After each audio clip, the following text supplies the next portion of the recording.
If you think buying a fitness tracker is the missing piece to magically changing your life, I get it. I used to think like that too. But right now I'm doing my master's and I'm halfway into this course called Human-Computer Interaction. It's essentially a field of computer science dedicated to how humans interact with interfaces. And looking at the actual data architecture behind these devices forced me to look down at my wrist and recognize the brutal truth that wearables give you data, but they won't give you discipline. You see, people tend to confuse feedback with progress. They buy health tech thinking that they bought some sort of magical transformation tool. These devices can tell you your sleep is trash, your HRV is tanking, your resting heart rate ain't that great, but it can't make you stop drinking. It can't make you go to bed early. It can't make you train smarter. Everything else kind of depends on you. These devices can't make those decisions for you. And please,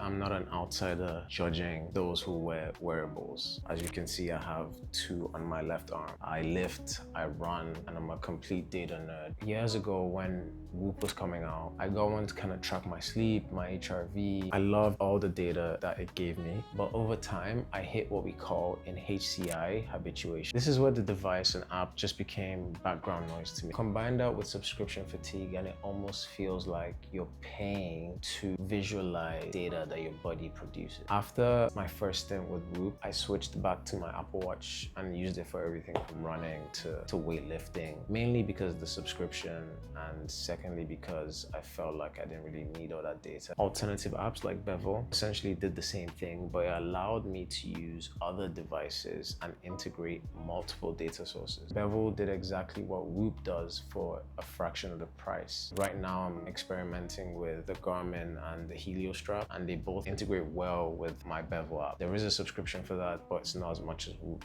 But across every system, app, or device, I realized that the software architecture is somewhat identical amongst all of them. They all rely on this thing we call the feedback cycle. And these tools, most of their success is tied to that. So let's look at the actual science as to why you are improving even though you're wearing these wearables all the time. In human-computer interaction, we map out how a user responds to the output of a system in 4 steps. The first is a system data or alert that you would get from these wearables. The second is user's perception. That is how the user perceives that data or that alert. The third is user decision. And the fourth is user action. This is a cycle that's continuously going round and round. In order to close that loop, your system has to be able to bridge 2 gulfs, the gulf of execution and the gulf of evaluation. The gulf of execution is asking a question,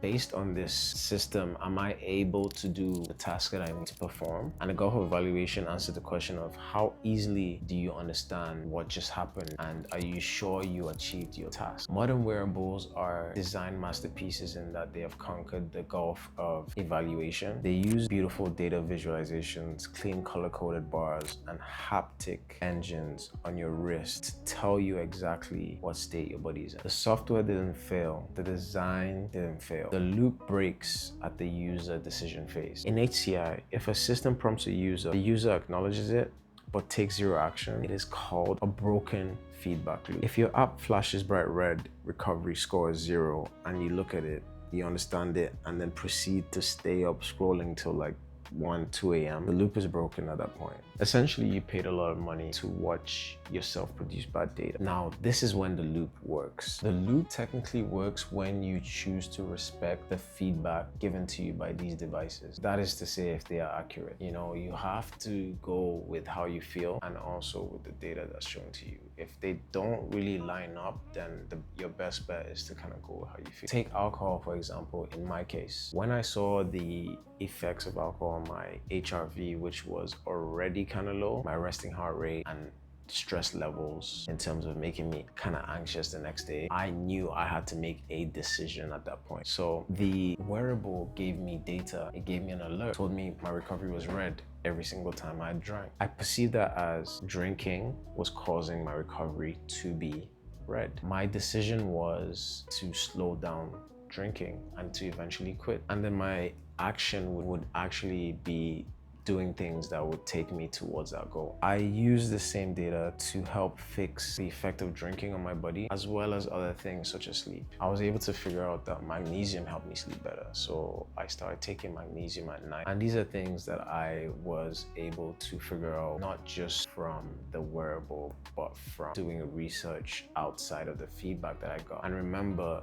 a loop doesn't have to be instant. It can take a while for it to close, but the goal here is to always close that loop and not break it. If you have a ton of wearables and you have broken loops with all of them, you are not gonna achieve anything. So I just wanted to flag that the wearable didn't fix my life. The wearable provided a mirror in front of me to look at, but I had to do the heavy lifting to look back at the person in the mirror. Cheesy, I know. What that means is the wearable provided feedback from my body. It was almost like my body was speaking to me in a different way, and I had to listen and take action. The difference between that and just living your life regularly is that you might have to be so attuned with your body to know that certain things make you feel a certain way, which is kind of harder to do than seeing numbers. I think we as humans work better with visual numbers and seeing something physically. We tend to act when we see. At the end of the day, a lot of people would rather buy a better tool than confront the hard truth. That is to say, all these tools, all these devices, all these wearables give us data. But the important thing is to close the loop and actually take action.